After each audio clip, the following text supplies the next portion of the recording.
Gamers, speedrunning fans, and anyone who's ever screamed at a pachinko machine in Super Mario Sunshine, today we're diving deep into the story of Chibi. No, not the anime-style art. You've been on the internet long enough to know better. I'm talking about the Chibi, speedrunner extraordinaire, autism advocate, hacking victim, and the man who nearly redefined what it means to be a speedrunner. We'll explore how he took Super Mario the Thousand-Year Door, a game that was already frustrating enough to make you cry and whimper, and turned it into a playground of mind-blowing jumps, skips, and glitches. But this isn't a highlight reel of his greatest runs. We're talking everything about the man behind the controller, his weird demeanor, triumphs, challenges, fights with his mother, and yes, the mock funeral he hosted when he broke into a song. So grab a snack and get ready to ride into the whirlwind that is Chibi. Real name, Adam White. Actually possibly learn how to teach English, so I am here by myself. Before Chibi was a name whispered with reverence in the speedrunning community, he was a shy, thoughtful kid with a love for video games so intense it could only be described as borderline obsessive. He wasn't the most outgoing kid. Socializing? Meh. Team sports? Double meh. But hand him a controller and he was in his element. And while other kids were button mashing their way through games, Chibi was probably dissecting them. He wanted to understand how they worked. Why did Mario jump higher when you crouched first? Could you reach that ledge if you timed your jump spin perfectly? He was a kid determined to break the rules of the game. Not to cheat, maybe once in a while, but he was truly into the game. Sound familiar? Yeah, that's speedrunning DNA right there. Obsession, fixation, damnation. Chibi discovered speedrunning as a teenager, and it was love at first skip. The concept of playing a game as fast as humanly possible appealed to every fiber of his being. Speedrunning wasn't just about playing games. It was about breaking them wide open, finding shortcuts, and bending the rules of physics. For Chibi, it was like solving a puzzle inside a puzzle.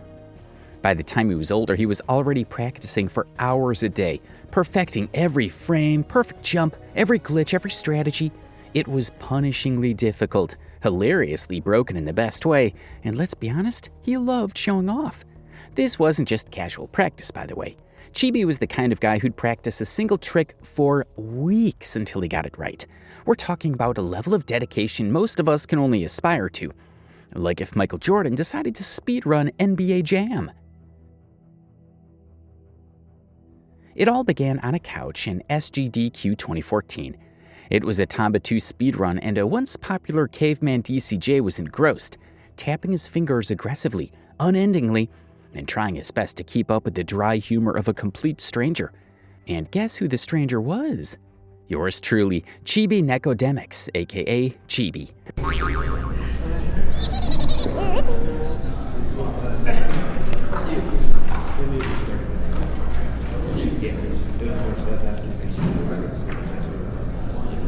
SGDQ, the holy grail of speedrunning marathons. It's a place where world records are shattered, charity goals are smashed, and gaming legends are born. But sometimes, it's also where very unexpected chaos unfolds. Enter SGDQ 2014, a year that gave us iconic runs, unforgettable glitches, and, unfortunately for the one speedrunner, an incident that would haunt him forever. Yes, folks, we're talking about the couch incident. The moment that turned Chibi from who the hell is that guy into the subject of endless Reddit threads, YouTube compilations, and spicy Twitter debates. Enough foreplay, so what exactly happened? First, let's set the scene. Summer Games Done Quick 2014 was an electric event. The lineup was stacked, the commentary was top-notch, and the donations were rolling in like Mario coins. In the middle of this glorious chaos was a Tomba 2 speedrun by the legendary caveman DCJ, a run that should have been remembered for its impressive tricks and tight execution. But instead, it became the backdrop for one of the most infamous moments in SGDQ history, thanks to someone who just would not shut up. Now, Chibi wasn't even supposed to be on the couch. That's right, our boy just invited himself. For those of you new to the speedrunning scene, the couch is sacred ground. It's reserved for the runner, their close friends, and knowledgeable commentators who can enhance the viewing experience. It's not, I repeat, not a free-for-all open mic night. But Chibi, he wasn't about to let little things like etiquette or social norms stop him. So there he was, settled on the couch like he owned the place, not looking like an outsider at all, ready to unleash his commentary. Now let me paint you a picture of Chibi's style. Imagine your cousin at Thanksgiving who tells a joke so bad, it actually sucks the air out of the room. Everywhere immediately becomes a graveyard of complete awkwardness. Now imagine that happening every 30 seconds over and over and over and over again. This game definitely has an interesting playstyle to it. How do you mean? Well, like most games in this kind of style are like sort of 2D scroll or 3D scrollers, whereas this one is kind of has another dimension to it. Yeah, it's like 2.5D. 2.5Ds, yeah. You can switch planes, and funny stuff happens occasionally when you do that. I'll point out the one time that's relevant later. Really, Chibi? But he didn't stop there. Not even after someone got him $10 for his birthday hype. Yes, it was Chibi's birthday, but that does not excuse anything. It wasn't too bad at first. Maybe just a couple of unasked-for commentaries that were starting to get on the nerves of Caveman DCJ. Of course, he let fly a few sarcastic comments to try and reduce the blabbering of his unwanted commentator, but Chibi didn't let up. He was cracking jokes, telling stories, and generally acting like he was the star of the show. The problem?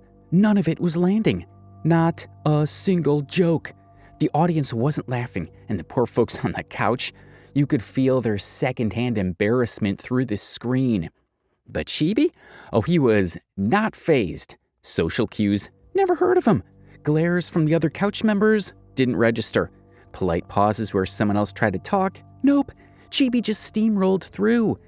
At one point, he even started doing jumping jacks. Yes, in the middle of a Tomba 2 speedrun, our man decided it was time to get his cardio in. Because why not? Now let's talk about Caveman DCJ, the runner trying to hold it together while Chibi transformed his speedrun into a cringe comedy special.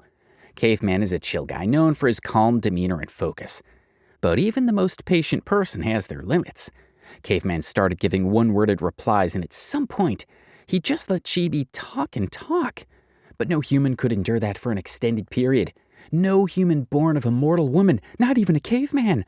Caveman finally snapped. And by snapped, I mean he politely yet firmly told Chibi to shut the f*** up. Good joke. So confirmed Santa's #1 helper is a squirrel. I would really prefer if you would be quiet. But yes, you are correct. It was the kind of moment where you could hear a pin drop.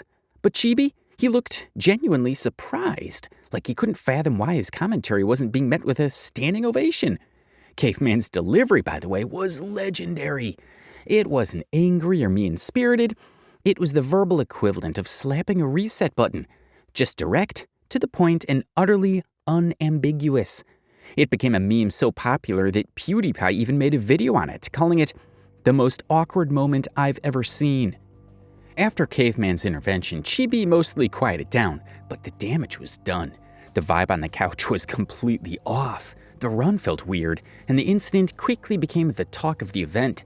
Some attendees were sympathetic, chalking it up to Chibi being socially unaware. Others were less forgiving, dubbing it the most painfully cringe moment in SGDQ history. Before we grab our pitchforks, let's take a step back. Chibi wasn't trying to sabotage Caveman's run. He genuinely thought he was contributing. You see, Chibi was autistic, a fact later confirmed by his mom in interviews. This meant he sometimes struggled with social cues, understanding boundaries, or realizing when he'd overstayed his welcome. For Chibi, the couch wasn't a sacred space.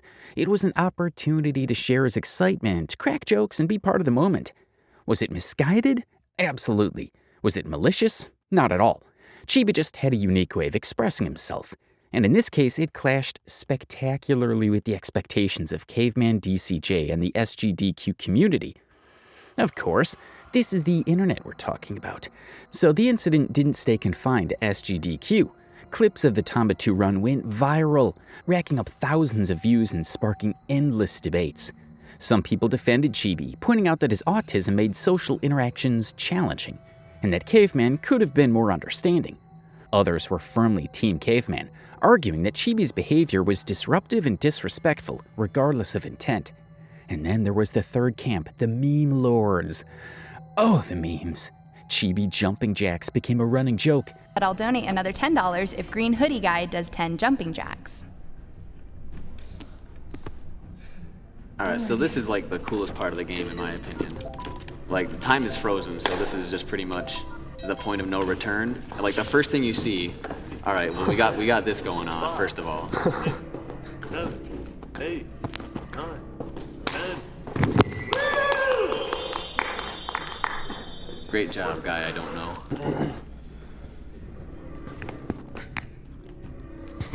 Thanks, guys. You just gave me my exercise for the week. And someone even edited a video of Caveman's now famous punchline with dramatic music and slow motion. So the moral of this cringe story? First, that speedrunning couches should probably come with bouncers. Second, that even our most awkward, cringe-worthy moments don't define us. They do not. We could use them as a springboard into renowned greatness achieved, not through shortcuts and cheating, but through hard work and perseverance. However, Chibi didn't bother to ingest the moral of his own story. He wanted shortcuts and proceeded to cheat. This is his second story. Alright, buckle up, folks. This isn't your usual heartwarming story about passion, perseverance, and a player doing stand-up comedy on a couch. Nope. Now we dive into the dark side of speedrunning, a world of cheats, glitches, and Chibi, who combined both. This time Chibi wasn't just talking too much, he was jumping a little too high. Yes, this is the story of Paper Mario, the 1,000-Year Door, a levitate cheat, and one speedrunner who thought he could take a shortcut to the top of the leaderboard. Spoiler alert, it did not end well. It was chaotic, cringeworthy, and impossible to look away from. First, let's talk about the game at the heart of this controversy, Paper Mario the 1,000-Year Door, TDYD. Released in 2004, this gem from Nintendo is a fan-favorite RPG filled with charm, humor, and surprisingly intricate mechanics. Now, speedrunning TDYD is no small feat. It's about mastering frame-perfect tricks, glitches, and skips that shave seconds off your time. One of the most difficult tricks in the game? The double jump or Yoshi skip. This glitch allows players to bypass Chapter 3's platforming requirements by jumping onto a ledge they're not supposed to reach. Normally, you'd need Yoshi to make this happen, but the skip eliminates that need entirely, saving valuable minutes. Sounds simple, right? Wrong. To get this glitch, you have to be inch perfect down to the millisecond. It's notoriously hard to pull off and almost impossible to do, even for seasoned speedrunners. All right, here we are. I like that jump.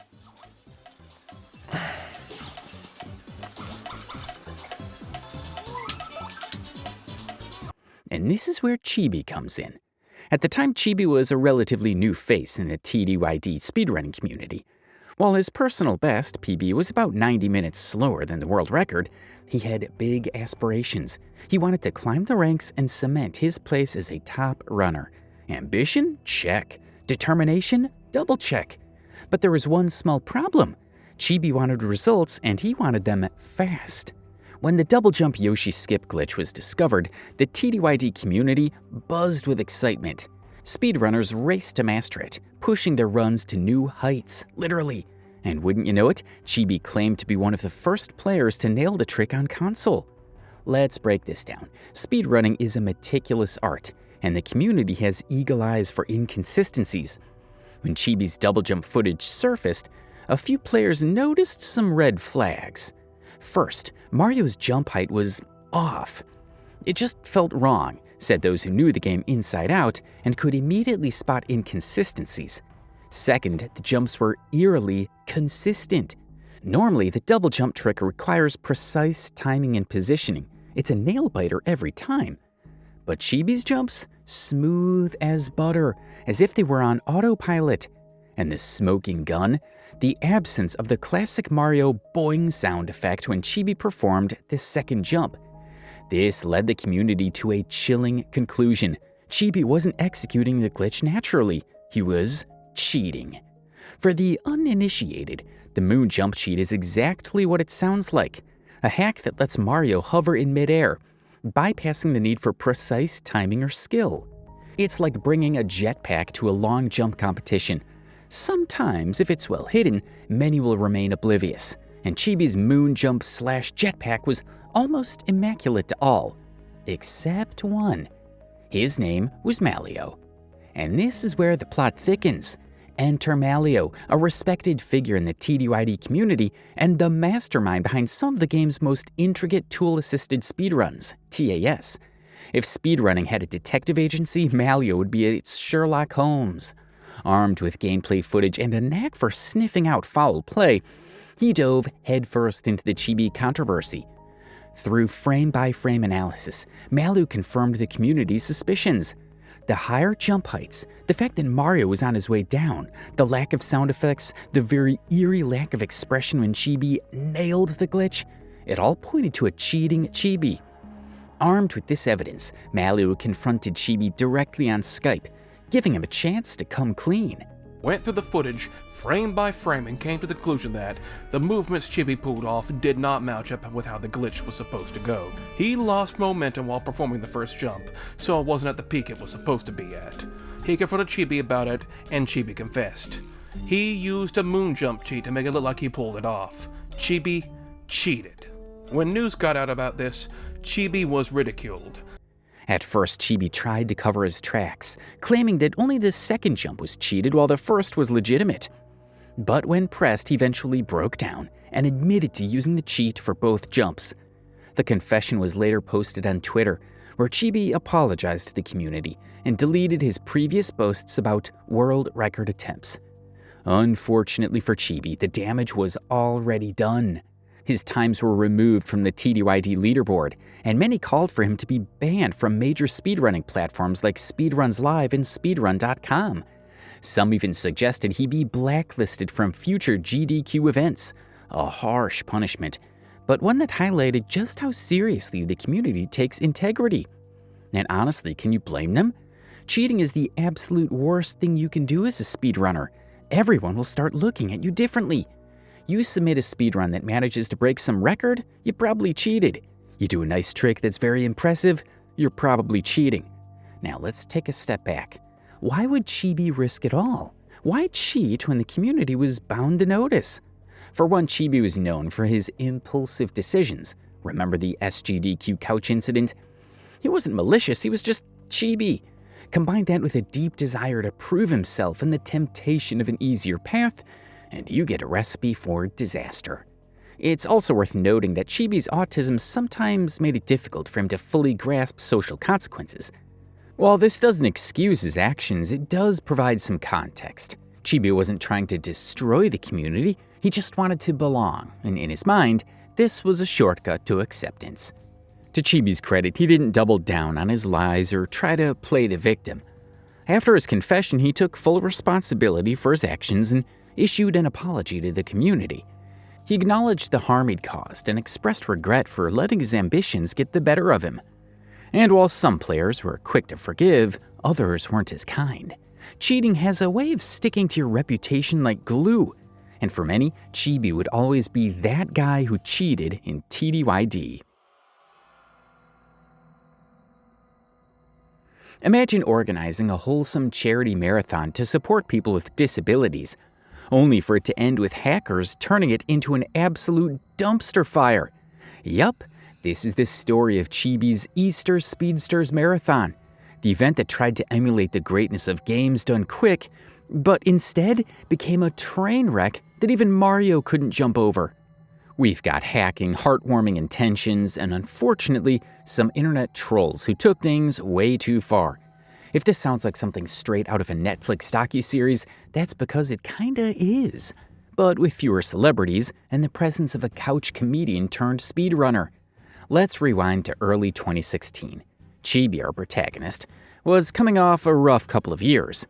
Between his infamous SGDQ couch incident and the TDYD cheating scandal, his reputation in the speedrunning world wasn't exactly glowing. But here's the thing about Chibi, he had heart. Despite his past mistakes, he genuinely wanted to do some good, and that's how the Easter Speedsters Marathon was born. The idea? Simple. Organize a charity speedrunning marathon to raise money for Easter Seals, a nonprofit that helps people with autism and other disabilities lead better lives. For Chibi, this was personal. In his own words, most of the people in my family, myself included, as well as several friends, suffer from mental disabilities. I don't want to see anyone else have to go through the struggles we've faced. That's why I'm working with Easter Seals on this marathon. If that doesn't tug at your heartstrings, you might need a system reboot. Chibi wasn't just trying to rebuild his reputation, he was trying to make a difference. So the Easter Speedsters Marathon was scheduled for April 16th through 23rd, 2016. It was meant to be a week-long extravaganza featuring some of the best speedrunners in the community, all coming together for a good cause. Think games done quick, but with an Easter twist. No bunnies, sadly. Chibi opened submissions for runners, allowing them to showcase up to 5 games each. The only rule? It had to be a speedrun. No casual playthroughs allowed. This was serious business. But let's address the elephant in the room. Not everyone trusted Chibi. After the TDYD cheating scandals, some runners were skeptical. One commenter even asked, "How can we be sure we can trust you, especially since you cheated during a speedrun?" To his credit, Chibi owned up to his past. He didn't dodge the question or get defensive. Instead, he said, "I regret that decision very much. I know my reputation is not the best in the community, but I'm putting my whole heart into this marathon. I want to leave my mistakes behind, forge a new path, and make a positive difference." Cue the slow clap. For a moment, it seemed like Chibi was on the verge of redemption. But this is where the story takes a sharp turn left into chaos. The event started strong. Runners streamed their games. Donations trickled in, and for a brief moment, everything seemed to be going smoothly. But then, disaster struck. During one of the live streams, an organizer made a critical mistake. They accidentally revealed the server password on stream. Yes, you heard that right. The keys to the kingdom were exposed for everyone to see, including hackers with nothing better to do than wreak havoc on a charity event. It didn't take long for the trolls to pounce. First, the stream was a hit with a distributed denial of service, DDoS attack. For those unfamiliar with the term, a DDoS attack is like clogging a McDonald's drive-thru with hundreds of fake cars, making it impossible for real customers to get their food. In this case, the fake cars overwhelmed the marathon server, causing the stream to crash repeatedly. But the trolls weren't done yet. They took things a step further by hijacking the account entirely. Suddenly, the wholesome charity marathon turned into a nightmarish sideshow. Instead of gameplay footage, viewers were greeted with, well, let's just say, not family-friendly content. Yup, the stream started displaying Brokeback Mountain and a lot of weird pornography, forcing organizers to shut it down entirely. Yes.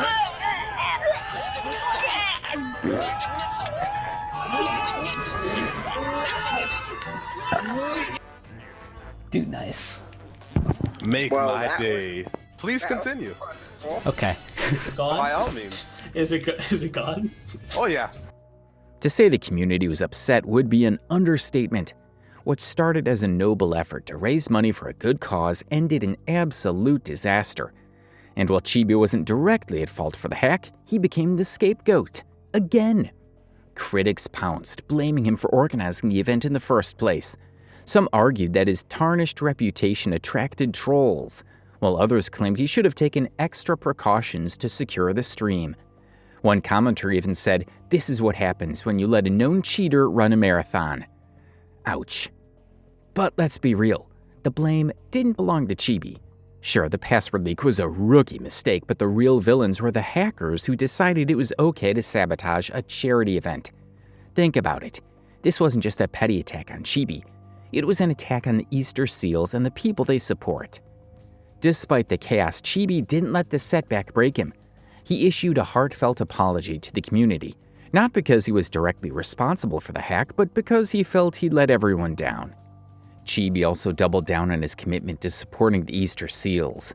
While the marathon couldn't be salvaged, He encouraged people to donate directly to the organization, ensuring that at least some good came out of the debacle. So what can we take away from this mess? For starters, always triple-check your livestream settings.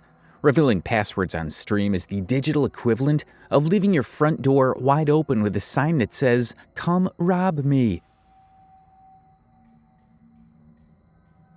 We're going back to 2015, when one man's well-meaning tribute to a gaming legend turned into the most bizarre, heart-stopping, and dare I say, hilarious disaster the gaming community has ever witnessed.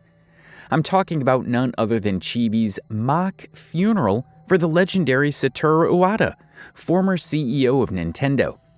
Now, before you start wondering how someone could mess up something as sacred as a funeral, trust me, this one's got all the wild, wacky, and weird elements you didn't know you needed to hear.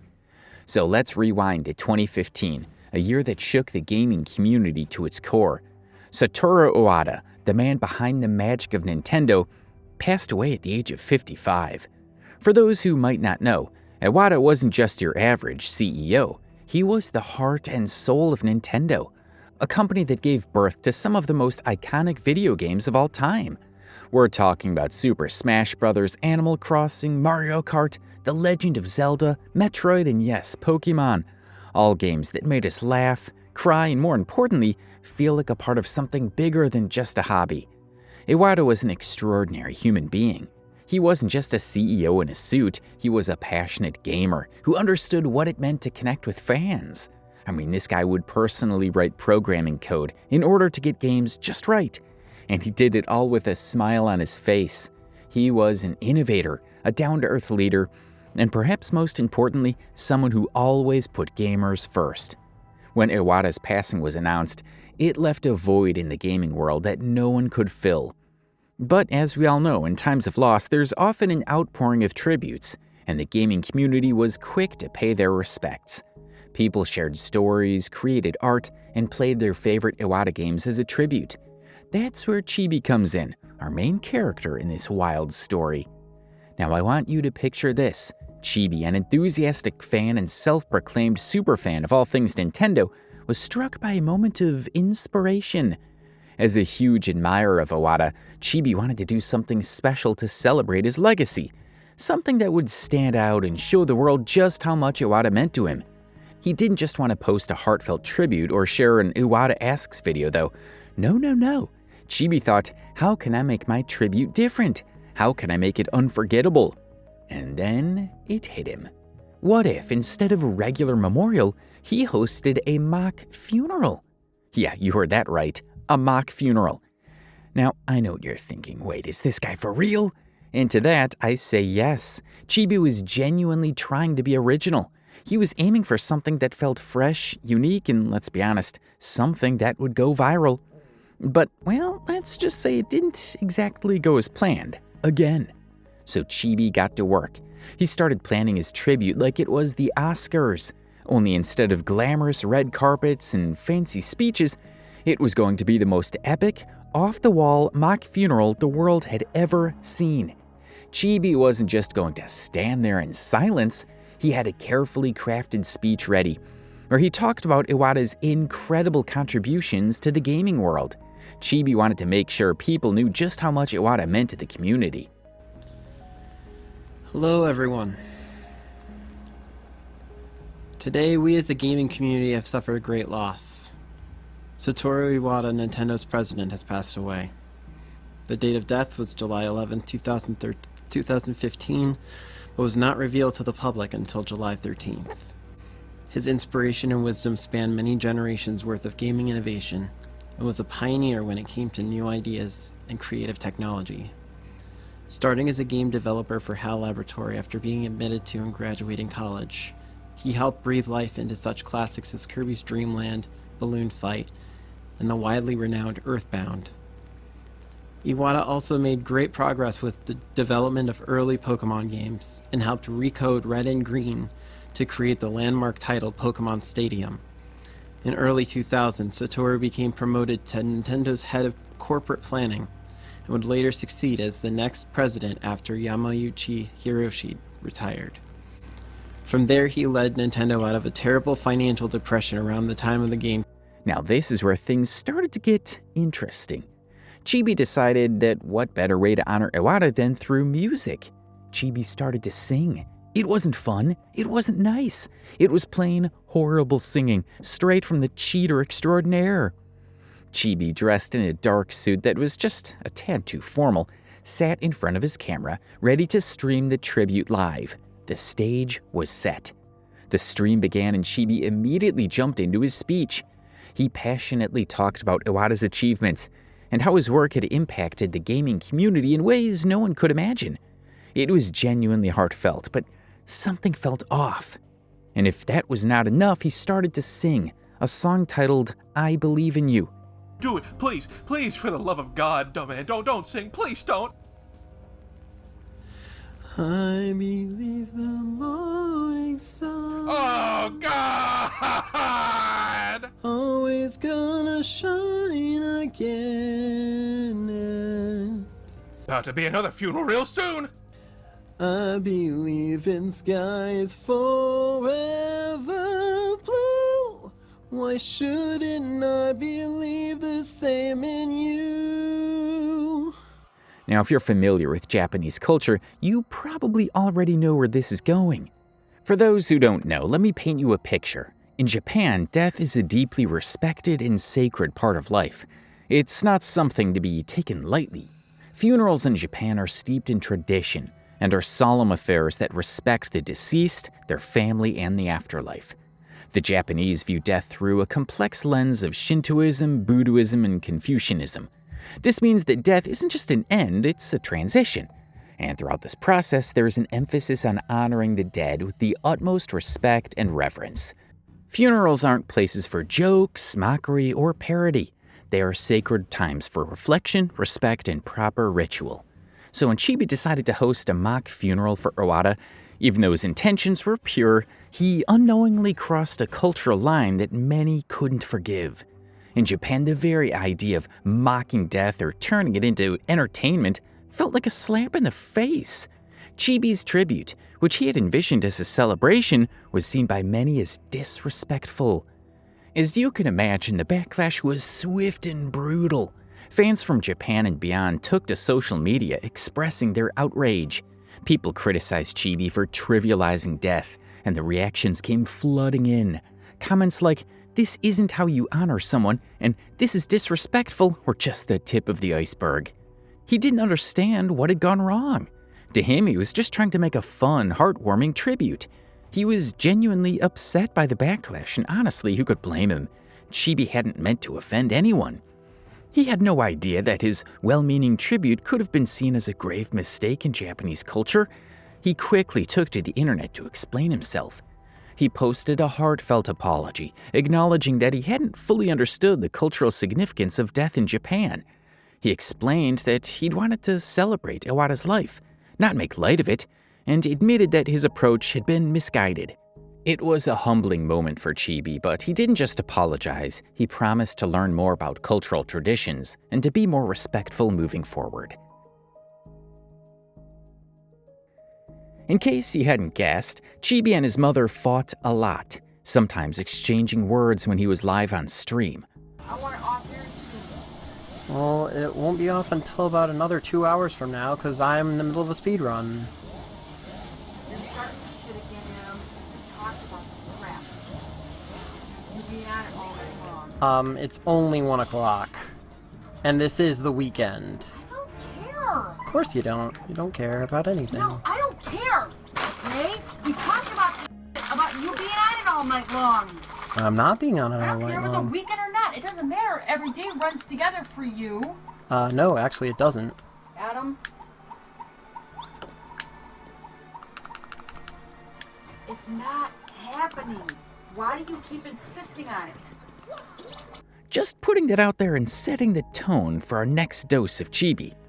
Once upon a time, in a land of costumes and conventions, Chibi was part of a vibrant cosplay community. He was known for his intricate costumes and his enthusiasm for all things geeky. But, as we'll soon learn, beneath this facade, there was a storm brewing. Chibi had friends, or so he thought. He hung out with a group that shared his passion for dressing up as their favorite characters. They were his world, until they weren't. You see, the internet has a way of uncovering truths, and in Chibi's case, these truths were dark, dank, and mighty. But all these started when Chibi's address leaked. Some speculate that he must have said it out loud during a stream when making a pizza order.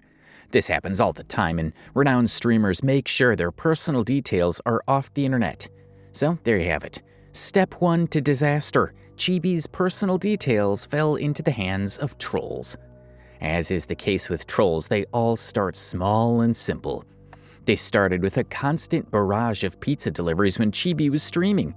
Pizza after pizza after pizza. It would have been quite dramatic if Chibi had some Italian ancestry. He didn't, and his mother didn't like it. Not the part about the ancestry, but the pizza. She was pizzed. Sorry about the pun. She made known her grievances to her son. Not only did she have to live through his hours of night streaming, she now had to deal with pizzas that she had no intention of eating. The trolls didn't stop there. Their next move, calling his house. Not just once, but all the time. The pièce de résistance was a call from someone pretending to be a police officer. This officer told Chibi's mom that her son was involved in distributing nudes to minors, and in a bizarre twist, suggested she watch Chibi in a very uncomfortable scenario. In case you didn't hear me well, or you completely understood what I just said, I'll repeat. An officer named Jonathan called Chibi's mom to inform her that her son admitted to posting his nudes online and sending them to underage girls. Yeah, hi. Are you Adam's mom? Yes, I am. Yes, ma'am. I had some information I wanted to share you that your son has posted pictures of his online, and he admitted to sending them to a 17-year-old girl. What? Yes, your son Adam sent pictures of his to an underage girl, and he posted the pictures of it online. Who am I talking to? This is Jonathan. Hold on a minute. Adam? Chibi's mom, while shocked, wasn't completely surprised. This wasn't the first time she'd had to deal with her son's really dubious behavior. When Chibi was 18, it was discovered that he had been involved in very inappropriate relations with very young girls online. In fact, he was banned from a convention for posting his nudes in the Discord community. Chibi has a weird fixation for posting very inappropriate pictures of himself online. That alone is crazy, but having your mother know about it? And if you're thinking, how could it get any worse? Well, prepare yourself. The trolls sent a calendar, but not the kind you'd hang in your living room. This was a calendar of Chibi's nudes delivered straight to his mom's workplace. Talk about a conversation starter at the office. It all started when someone stumbled upon some alarming posts on social media. Posts where Chibi wasn't just sharing his cosplay, but was bragging about his romantic involvements with minors. Suddenly, his cosplay friends were no longer comfortable with him. They severed ties immediately.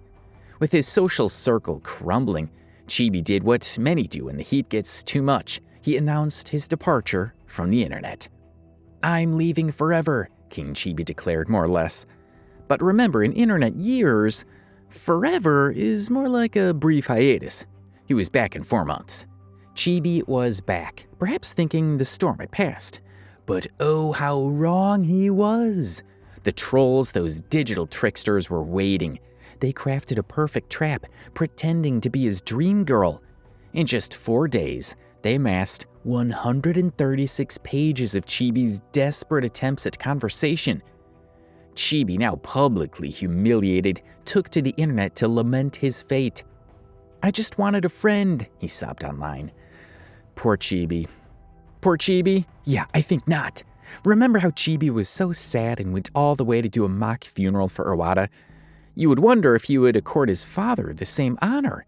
Not a mock funeral, of course. His father wasn't a stranger to him. You would think that if Chibi could do that for a stranger, however cringe and highly irregular it was, he would do more for his own father. Guess what? Above his father's corpse at his father's funeral, Chibi connected his laptop to a projector and played a Bleach AMV. Chibi, dear Chibi, what the hell?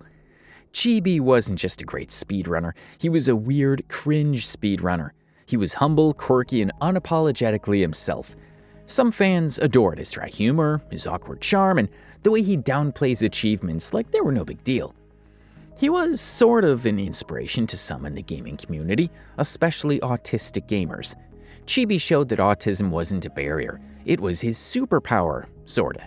His ability to hyper-focus, his love for Paper Mario, his meticulous attention to detail, all of this made him the speedrunner he was.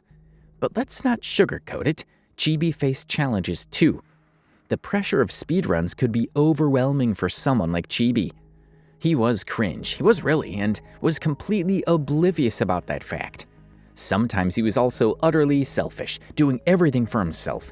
He hogged the spotlight and complained when it became too much, and then went right back to it when he felt like he was being ignored. He was cringe, he was really, but in the end, even after changing his name to Aquana, he was, and still remains, Chibi. Thank you for accompanying me on this deep dive into the wild, complex, and sometimes downright puzzling Chibiverse. Unusual as his persona is, there is no denying that Chibi, aka Adam White, is a name that has left an indelible mark on the speedrunning world and beyond. Whether you see him as a trailblazer who revolutionized a niche community, or as someone whose personal flaws and public missteps cloud his legacy, Chibi's story is one that stirs up conversations and emotions in equal measure. So, what's your take on Chibi? Is he a misunderstood genius whose passion burned too bright, or a cautionary tale about the pitfalls of online fame? Let's hear your thoughts in the comments below. And as always, thank you for sticking with me until the end of this unforgettable ride.